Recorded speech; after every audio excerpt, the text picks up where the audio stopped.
entregarle la tierra al que la necesita y la quiere trabajar por la vía que nos dejen las oligarquías. Vamos a ver cuál es.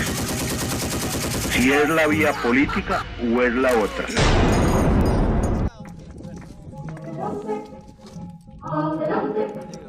Adelante la heroica guerrilla, guerrillero, adelante vaya, Si no corren ahí. vas haciendo la paz con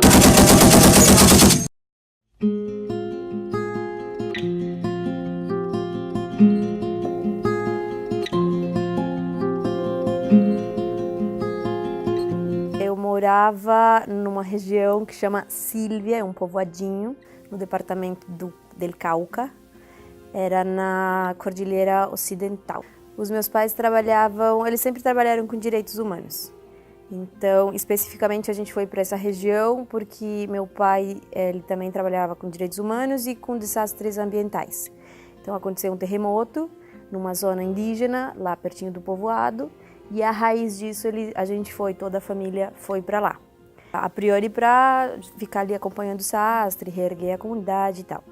E depois eles se involucraram, conheceram os líderes indígenas, então faziam um trabalho pedagógico, social. Na época, em Sílvia, no Cauca, na região, na Cordilheira Ocidental, ele era muito açoitado por dois grupos fortes de armados.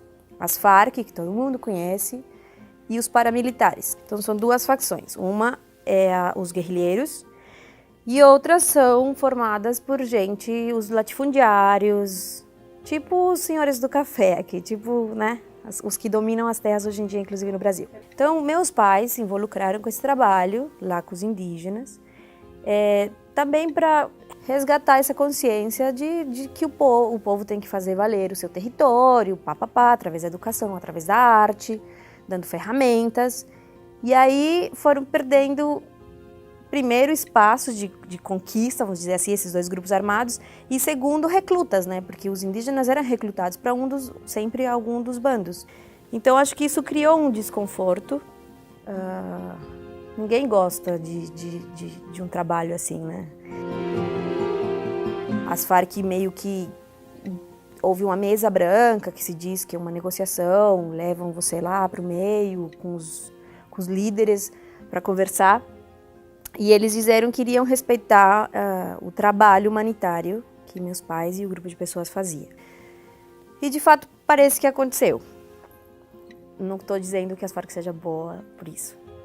Mas com outro grupo armado, com as AUC, não houve muita negociação. Então eles ameaçaram uma vez, tanto que a gente foi morar um tempo na minha cidade natal, que é Ibagué, onde a minha avó morava. A gente foi na casa dela, ficamos 6 meses fora. Retornamos, as coisas tinham acalmado. Ameaçaram uma segunda vez. Foi uma época que meu pai se candidatou para prefeito da cidade. E depois disso a minha mãe estava exausta, né? Porque companheira firme e forte, então... E aí a minha tia ofereceu uma viagem para ela, deu de presente, meus tios deram de presente uma viagem para ela, para vir visitar, que faz muito tempo que não se viam, e conhecer o Brasil.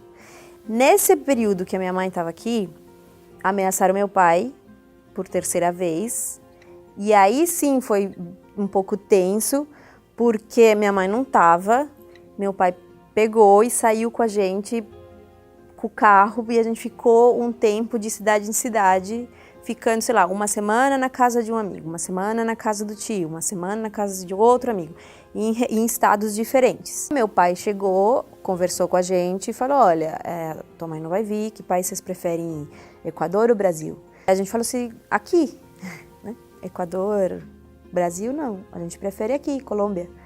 Aí ele disse que não era uma opção, a gente teve que, bom, eles tomaram a decisão de que a gente ia sair, ia ir embora. Foi bastante triste, assim, porque fomos tirados de lá, né? Não foi uma opção de a gente dizer, vamos sair da Colômbia, né? Então, quem viaja não por opção, eu acho que sempre é um pouco ruim, fica uma sensação amarga. Ainda mais que tínhamos um grupo de amigos que não podíamos nos despedir. E tínhamos a nossa casinha com os indígenas, tínhamos nossos amigos indígenas, tínhamos os amigos no bairro, no povoado. Então, uma perda muito grande, um buraco mesmo, que fica bem cavado na boca do estômago e no coração, sabe? Então, por um lado, a felicidade do reencontro e por outro, um vazio aí que não é preenchido nem com 15 anos de morar aqui. Eu não gosto que sempre nos façam de coitados. Eu acho que é muito importante ter programas de acolhimento, de instruir os refugiados que chegam, mas tirar a gente desse lugar passivo, né? Damos tudo para o refugiado e pôr no lugar ativo. Porque sim, temos uma história e que bom que as pessoas são generosas e se compadecem. Isso é muito importante, porque quando você chega, você não tem referências, é outra cultura, é outro idioma. Então você fica um pouco desnorteado, você perde o seu horizonte e seu chão. Mas é bom também, apesar disso, enxergar o refugiado como alguém que também pode ser um ser humano numa posição ativa e não passiva. Dar autonomia para essas pessoas, eu acho que para nós é o mais importante. Porque quando te tiram de um lugar obrigatória, não por opção tua, e você chega em outro lugar, você perde totalmente a sua autonomia. Eu tenho um projeto muito legal, já faz um tempo, que é o Visto Permanente, a Erva das Novas Culturas Imigrantes. Trabalho com imigrantes, refugiados, e tendo no pacote de imigrantes, vão os refugiados dentro. Então, com imigrantes forçados e não forçados. E a gente registra as atividades culturais, as manifestações culturais desses povos imigrantes, um indivíduo ou um grupo, exatamente para desestigmatizar essa visão que você tem do imigrante como alguém não desejado, né? Então, trabalho com isso, mas não dá assim meu sustento, dou aula de espanhol, o idioma tem sido uma ferramenta de sobrevivência muito, muito importante. Então, dou aula de espanhol, trabalho com produção cultural, com teatro e dublo, faço dublagem. Eu voltei para a Colômbia no ano passado, em 23 de fevereiro de 2016. E a sensação foi de poder fazer as pazes com a minha infância, de poder resgatar a minha infância, de poder ir para dizer tchau, chegar para poder dizer adeus.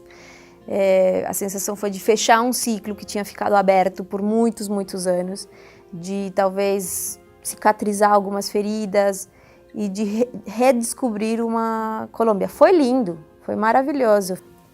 E uma coisa que a Colômbia me deixou de muito legal também, na verdade, nessa volta, foi conhecer meu companheiro atual.